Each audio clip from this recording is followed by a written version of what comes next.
مٹی کی بناوٹ سے مراد مٹی کے زراعت کا سائز، رنگ، ترکیب و ترتیب اور زراعت شامل زراعت کے مساموں میں موجود نمی و ہوا، مٹی کی خاصیت، تیزابی یا اساسی اور تہوں کی ترتیب ہے۔ یہ وہ عناصر ہیں جو مٹی کی طبعی اور کیمیائی ساخت کو تشکیل دیتے ہیں۔ ان عوامل کا مختصر ترین حال درج ذیل ہے۔ نمبر 1، مٹی کا رنگ یعنی کلر آف سوئل۔ مٹی کے رنگ سے اس کی خاصیت کا پتہ چلتا ہے کہ وہ کیسے وجود میں آئی۔ مٹی کی تہوں کی شناخت مٹی کے رنگ سے ہوتی ہے۔ کالا رنگ مٹی میں موجود نامیاتی مادے کی مقدار کو ظاہر کرتا ہے۔ مٹی کا سرخ رنگ ایک دھات یعنی ہیماٹائٹ Fe2O3 کی مقدار کو ظاہر کرتا ہے۔ نمبر 2، مٹی کے زراعت کا سائز یعنی سوئل ٹیکسچر۔ مٹی کی بناوٹ کا انحصار اس کے زراعت پر ہوتا ہے۔ مٹی میں موجود کثافتیں یعنی پراپرٹیز مختلف زراعت کی مقدار کا مجموعہ ہوتی ہیں، لہٰذا اس وجہ سے اس کے سائز میں فرق آنا شروع ہو جاتا ہے۔ ریت، سیلٹ اور چکنی مٹی کے مجموعوں کو بھل یا قولوم کہا جاتا ہے۔ لوی مٹی میں ریت کا 65%، سیلٹ 20% اور چکنی مٹی کے 15% زراعت ہوتے ہیں، جبکہ اس کے برعکس چکنی، لومی اور مٹی میں لوم کلے یعنی 33.50%، ریت 33.50%، سیلٹ اور 33.50% چکنی مٹی ہوتی ہے۔ مٹی کے ذرے بڑی اہمیت کے حامل ہیں۔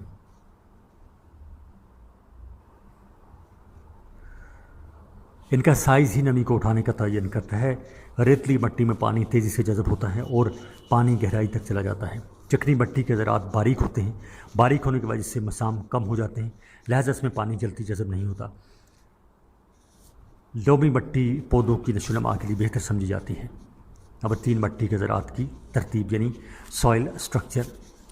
مٹی کی ترتیب بھی اس کی طبعی اور کیمیائی خصوصیات پر اثر انداز ہوتی ہے۔ چھوٹے ذرے مل کر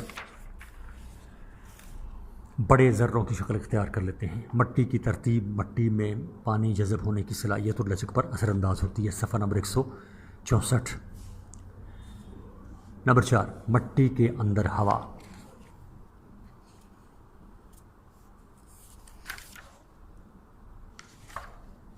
مٹی کے مسام ہوتے ہیں، ان میں پانی یا ہوا بھری ہوتی ہے۔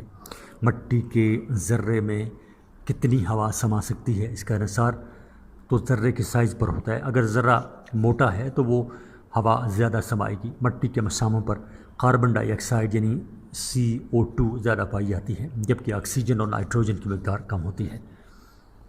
نمبر 5، مٹی کے اندر پانی یعنی سوئل واٹر۔ مٹی کے اندر پانی کی مقدار بر وقت موجود رہتی ہے۔ یہ مقدار مستقل بھی ہوتی ہے اور آب و ہوا کی وجہ سے گھٹتی بڑھتی رہتی ہے۔ مٹی میں پانی کی موجودگی ایک پیچیدہ کیمیائی عمل کو ظاہر کرتی ہے۔ مٹی کے اندر مسام ہوتے ہیں جو نمی اور ہوا کو جذب اور خارج کرتے رہتے ہیں۔ پانی کے عمل سے مٹی کے اندر مختلف اقسام کے محلولات بنتے ہیں۔ یہ محلولات bicarbonate, sulphate, chlorides, nitrous, phosphates, calcium, magnesium, potassium, sodium اور آئرن کے معدنی اجزاء پر مشتمل ہوتے ہیں۔ مٹی کے اندر پانی کی قدرتی مخصوص موجودگی مٹی کو زرخیز بنانے کا موجب بنتی ہے۔ نمبر 6، مٹی کی تیزابی اور اساسی خصوصیات یعنی soil activity, soil acidity and alkalinity, pH value.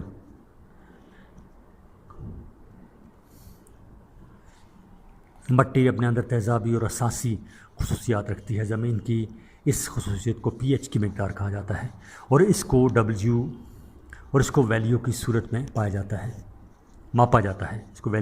ماپا جاتا ہے۔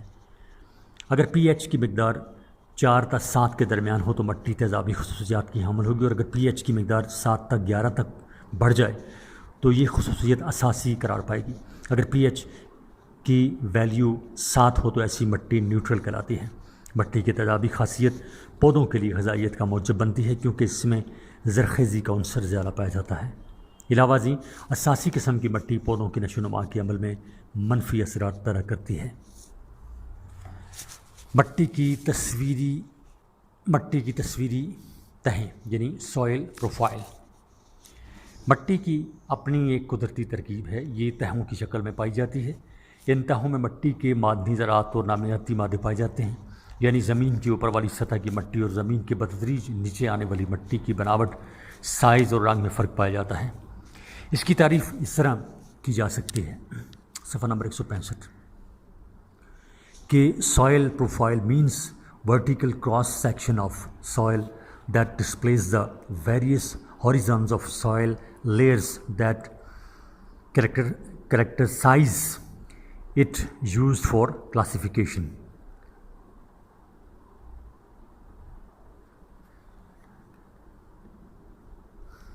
میں دوبارہ پڑھتا ہوں اس کو۔ Soil profile means vertical cross section of soil that displays the various horizons of soil layers that characterize it, used for classification.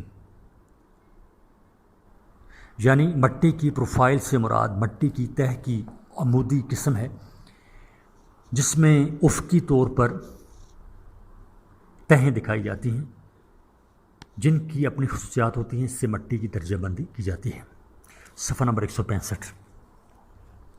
مٹی کی اس تصویر کی بدولت ہم مٹی کی نچلی سطحوں کے متعلق جائزہ لیتے ہیں تاکہ مٹی کی اس کیفیت کا پتہ چل سکے کہ پودے اپنی جڑوں کے ذریعے کیا حاصل کر رہے ہیں۔ زمین کی اوپر والی سطح کو پولی پیڈن کہتے ہیں۔ اس کا سائز 1 میٹر ہوتا ہے۔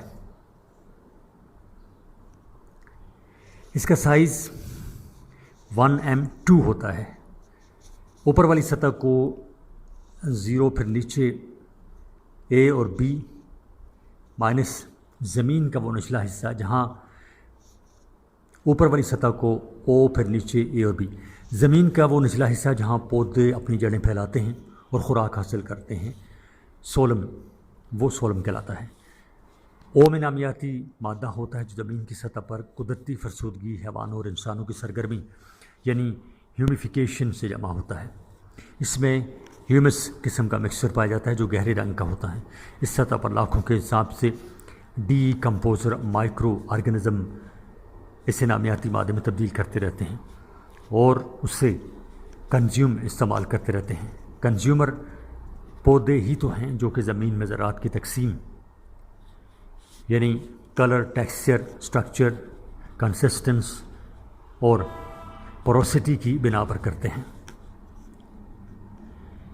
او تہ میں 20 سے 36% سے زیادہ مواد نامیاتی مادے یعنی آرگینک میٹر پر مشتمل ہوتا ہے۔ پروفائل ABC تہوں میں مختلف قسم کا معدنی مواد پایا جاتا ہے۔ ان درمیانی تہوں میں ریت، سلٹ اور چکنی مٹی یعنی کلے ہوتی ہے۔ B تہ تک پودے پروان کے نیچے R میں سخت پتھریلی تہ پائی جاتی ہے۔ تہ C کے اندر جگہ جگہ پتھریلی نہیں ملتی۔ نام افقی تہ، ریت فیصد، سلٹ فیصد اور کلے فیصد۔ یہ میرے سامنے ایک چارٹ ہے جس میں 4 کالم ہیں۔ اس میں پہلے کالم میں لکھا ہوا ہے نام افقی تہ، پھر دوسرے کالم میں ریت سفید، تیسرے کالم میں سلٹ فیصد اور چوتھے میں کلے فیصد۔ تو پہلا کالم جو ہے وہ نام افقی تہ یعنی A ہاریزون، اس میں ریت کی فیصد ہے، ریت کا تناسب ہے 21.5%۔ سلٹ کا جو تناسب ہے وہ ہے 63.4%، اور کلے جو ہے اس کا تناسب ہے 15.0%۔ B ہاریزون، اس کی ریت کا جو فیصد ہے وہ ہے